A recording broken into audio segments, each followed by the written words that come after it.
You may have seen one of these critters before. They often are found in pantries and homes and in food. This is known as the Indian mill moth, also known by many other names. We're going to take a look at this guy. Stay tuned to see how cool he looks.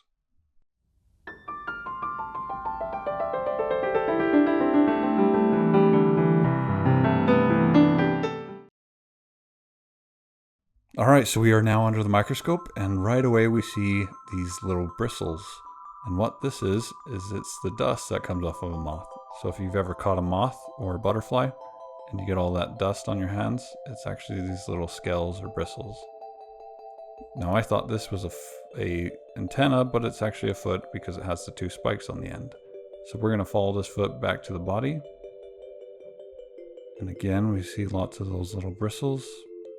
Now those are used in defense and for thermal regulation, and they have several different functions and why they're covering all over the moth. So we got our big leg here. Now Indian mill moths have several names, like I mentioned. It's a pantry moth, a flower moth. Anyway, a bunch of different names, even scientific names, but for the most part, most of us know this as a pantry moth, or those irritating moths that get into all of our food. Now I'm going to be playing with the light here to try and get a good view. So we are up near the head now, and we're going to follow this antenna. There we go. Better view here. But we're going to follow this antenna to the end and see what the end of this antenna looks like. You can also see the eye right under it. But let's follow this antenna. Now these guys are considered pests, and so you don't really want them in your home. They will lay eggs, and their eggs will hatch, and the larva is what is the problem with these guys. The larva can chew through plastic and get into your food containers.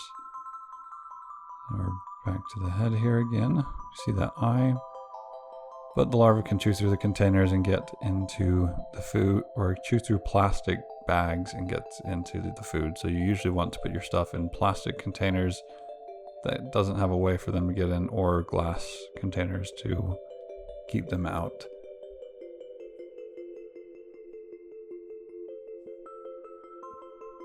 We're up. Those are not antennas, they're just part of the head near the mouthpiece, or I guess the forehead. Now we're going to go along the back of this guy and look at his back and work our way to the end of him. Actually, I should say to the back of her, because this is a female, and I will show you how we know. So again, you can see all those bristles or scales. Kind of looks like feathers all over the body. And again, that's that dust when you grab these fellas, or this lady.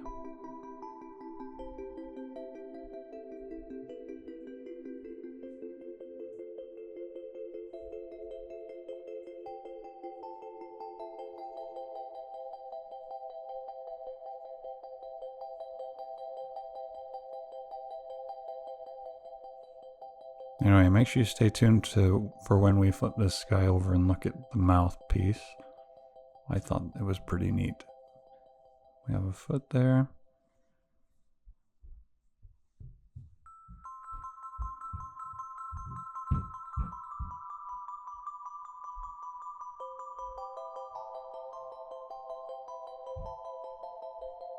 We're now hitting the end of that wing, so we're gonna move more to the middle and look at the middle back of this guy or this girl and see if we can see any heartbeat on this side. This here is a line down the wing, so it's not quite the center.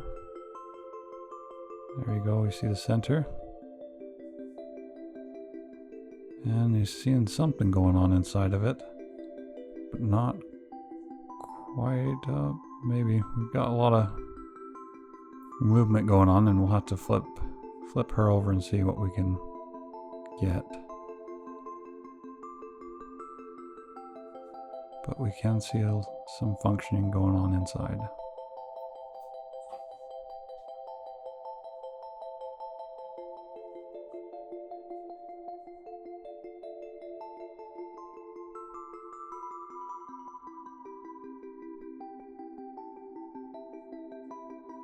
There we go, we can see a pulse movement there.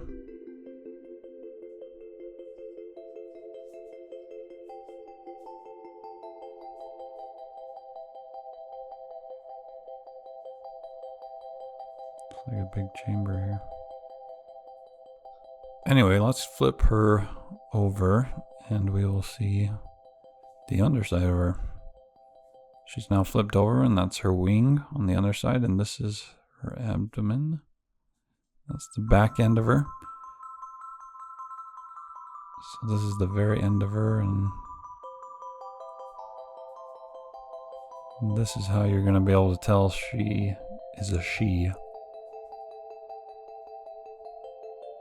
There it goes, that's an egg. We just witnessed the birth of a moth. And that's how we know it's a girl. Now we're going to move from the back end all the way to the front and take a look at how she looks.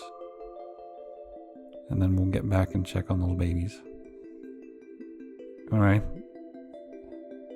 Just stay tuned to see the mouth, but I just want to say thank you for all the support you guys are giving me. We have a heartbeat here.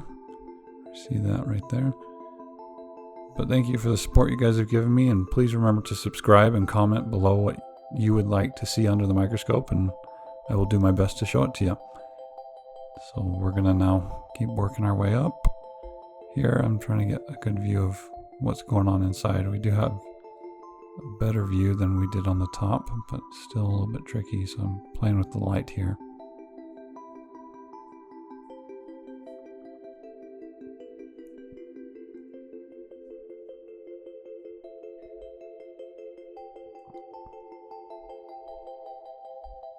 So we're getting to the thorax where we have, I think I'm saying that right as far as body parts, but where all the legs are attached up here.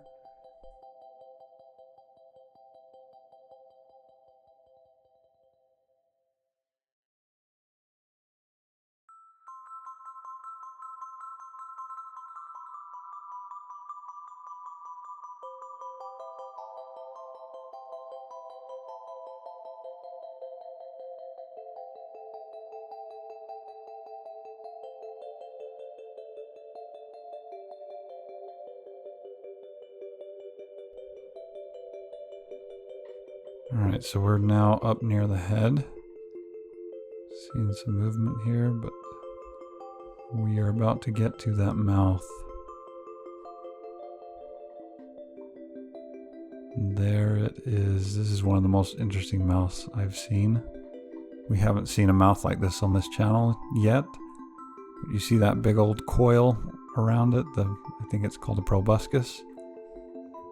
And it's a coiled up tube-like structure that they unwind to reach surfaces such as nectar from flowers or hard, difficult areas to get food from. So that thing uncoils and then it will suck up food. So the big problem with these guys is their larva that gets into the food, because these guys can't even eat the grains and stuff with this type of mouth, but their babies can. And we just saw her have a baby. Now I want to show you or go back to those babies. Alright, so here we have the baby eggs, and look at that, she's laid even more. So she's laying those eggs, and those will hatch and be pests for everyone. I wanted to show you guys a better view of that mouth before we end the video. I think you can get a more clear picture here without the glare. So you see that mouth.